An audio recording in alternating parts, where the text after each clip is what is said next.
Well, good day, my friends. Today I'm going to demonstrate a beef and ale stew by Jamie Oliver. I made some modifications to his recipe, which is very good, but over the couple of years that I've been making it, I made a few modifications. I use twice as much beef as Jamie does, and I add mushrooms to the ingredients as well, and I double the amount of flour that he recommends. He recommends 1 tablespoon of flour. I use 2, and I use a red onion instead of regular sort of cooking onions. Okay, so before I start this and before I go through the ingredients, I would like to dedicate this to a certain person who lives in a town that starts with a K, in a province that starts with a B, and their first name is L. Starts with an L. There you go. Okay, you know who you are. So we're going to talk about ingredients now. So we'll start with the beef, because the beef is important. So what I'm using right here is a top sirloin tip, sorry. And so it needs to have a reasonable amount of marbling. You'll see some of the marbling here.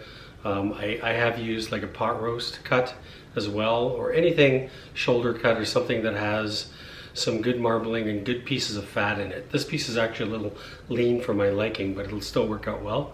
So from a beef perspective, that's kind of the type of beef that you want to use, a roast that you can purchase. Don't buy those little beef stew cubes. It's just a rip off because they cost more money for no reason.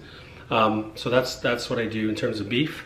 And like I said before, I use twice as much as what Jamie Oliver's recipe says. He says 500 grams for this. I'm using 1 kilogram, or 2.25 pounds of meat. So let's talk about tomatoes. So canned tomatoes, I think it's important to get the right type of canned tomato. In this case, I've picked an Italian brand called Mutti. The reason I picked this Italian brand is that it doesn't contain any additives in it. There's no potassium chloride, there's no citric acid or salt added to it.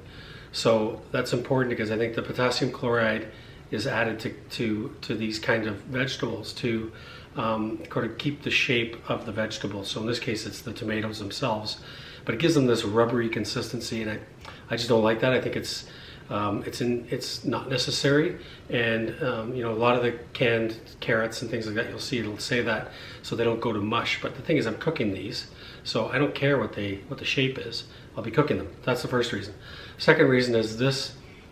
So it only has tomatoes and tomato sauce in here. There's no other preservatives. Second thing is when a tomato is growing in a climate like Italy or Greece or the Middle East, they have a much longer time to ripen on the vine. And it seems to me, from looking at these, I never get any sort of part of the tomato that's kind of whitish, yellowish. It's always purely red, and it's sweeter. So this is why I use this. This is the brand I use, Mutti, and it's a little more costly, maybe $1.50 more than the other brands, the local brands, but it's worth it in my opinion.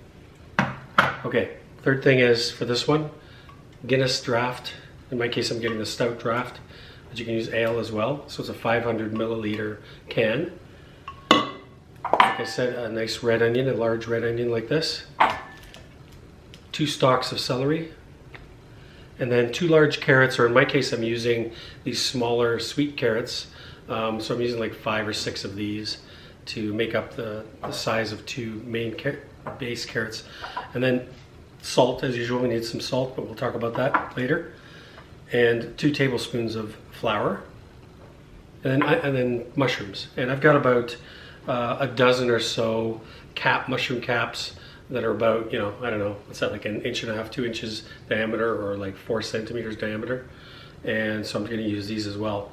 So we'll start preparing the ingredients in a moment. Okay, so the onions, we're going to cut the onions. We want chunks of onion, right, in the resulting stew.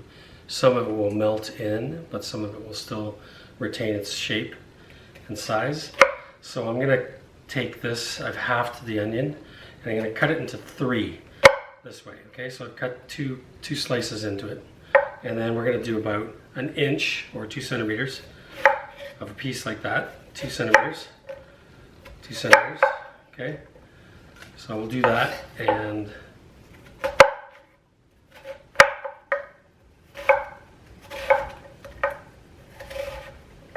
Okay, and that's our onions. We're gonna break them up once we fry up everything. So let's chop the mushrooms.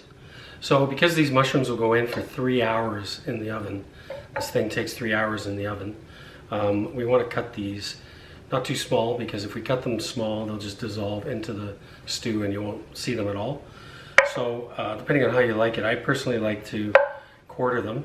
So I'll quarter a mushroom cap like this, 4 pieces, so like that, and that's enough to sustain it through the cooking of the 3 hours, okay? So the celery should be in, you know, if you think about, we don't want the big chunks of celery in the stew, in my opinion, just little ones. It's okay if some of it dissolves into the sort of sauce or gravy within the beef stew. So I tend to make them about like that, about a centimeter in size, about that big. You can see that? Okay. So that's the idea of the celery. Let's do that. The celery.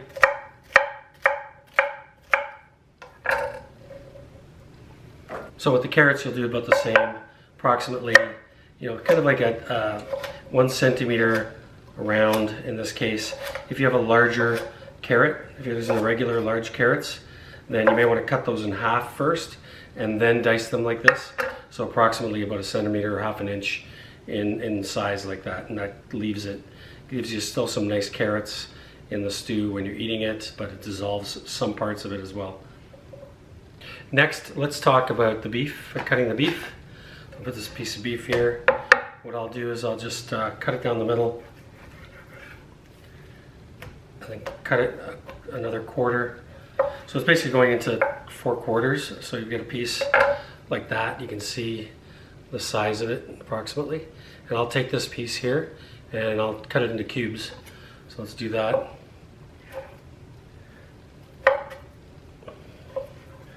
So I like them to be, the cubes to be approximately this size, which is about in inches, maybe a couple inches by an inch, or, you know, 5 centimeters, 6 centimeters by 3 or 4 centimeters.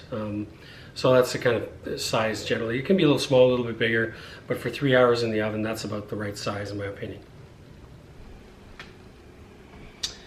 Okay, so now we're gonna do the cooking piece. So this is my trusty Dutch oven that I used for my risotto the last time we did a dish. So it's the same pan. It's approximately, I'm not sure what the size is, but you can tell just by looking at how big it is. It's about a 10-inch diameter Dutch oven. And the first thing we're going to do is we are going to turn the heat on.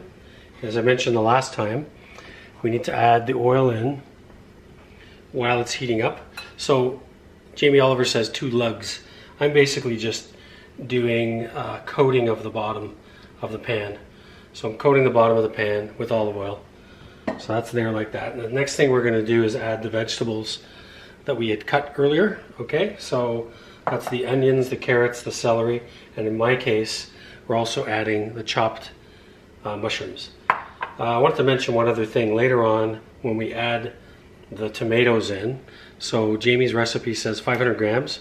This is a 796 milliliter can, and I add the whole can. So basically I'm doing more beef because there's twice as much beef. It's going to be a drier finish if I don't add more tomatoes. So that's sort of my variation on the recipe, where I add a little more tomato. So basically a can like this, I think 500 grams would probably be closer to a half of a can of these tomatoes. It feels like it's about, you know, 1.5 pounds, maybe 2 pounds. So that's just my guess. But that's one of the variations. Also the dish itself, with the amount of beef that's in it, it's suitable for about 4 people to 5 people for a good beef stew dinner. Okay, so it's about a 4 or 5 person recipe. Okay, let's add these in. Just gonna add these in. We'll start sizzling in a moment. Again, I like to use a spatula like this, like basically a rubber spatula, so I can get right into this. As you can tell, I forgot to chop these, so let's do that in a second first. Okay, we're back with the chopped carrots. Sorry about that. Anyway, so we got the carrots and the onions in here. So see, Okay, that's looking nice and slippery, shiny. Everything's looking shiny. So we'll do this sautéing once I add the mushrooms for about 10 minutes. Okay, so we're going to do this sautéing for 10 minutes and just getting these things browned and cooked a bit before we continue to the next step. Okay, so I've been cooking these for about 10 minutes, a little bit less than 10 minutes at medium heat. So all the veggies are starting to cook down pretty well here. You can sort of tell when you're ready when all the onions are getting pretty translucent. So the onions are pretty translucent, but give it 8 to 10 minutes, medium heat, and we're good to go. Okay, so now they're just the right level here. What we're going to do next is we're going to be adding our beef. So I'm just going to add the beef in like that. Remember the cubes that we made them? So we're going to add the beef in, stir it in slightly.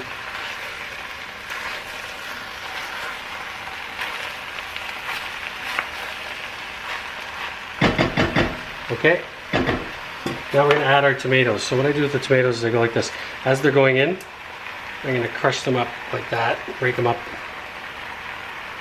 Squeeze them with my hands, get your hands in there.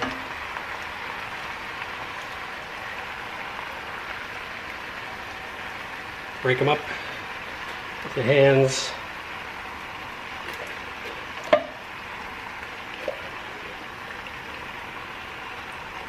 And all the juice. Again, stir a little bit. Get it mixed up a little bit.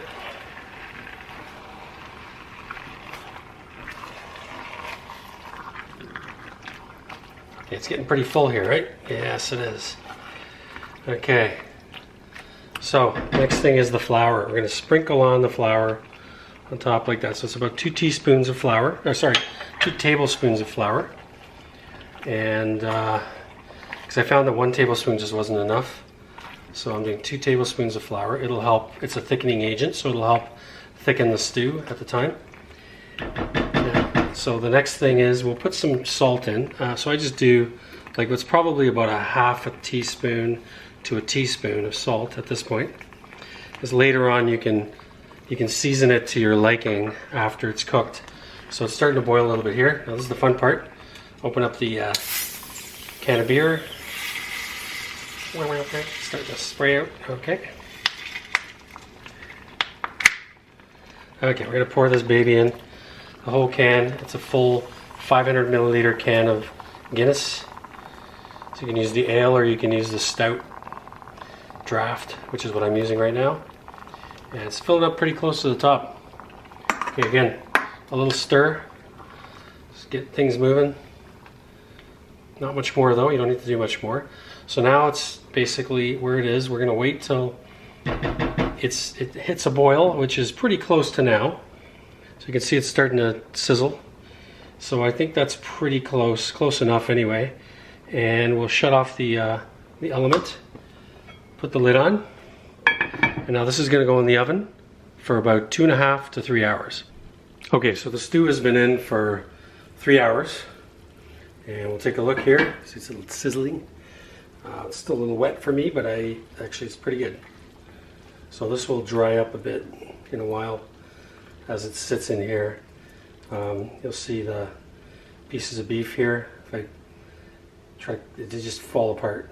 So the beef just, is very tenderized. Anyway, so that's the stew. It's looking good. Tastes even better. 3 hours.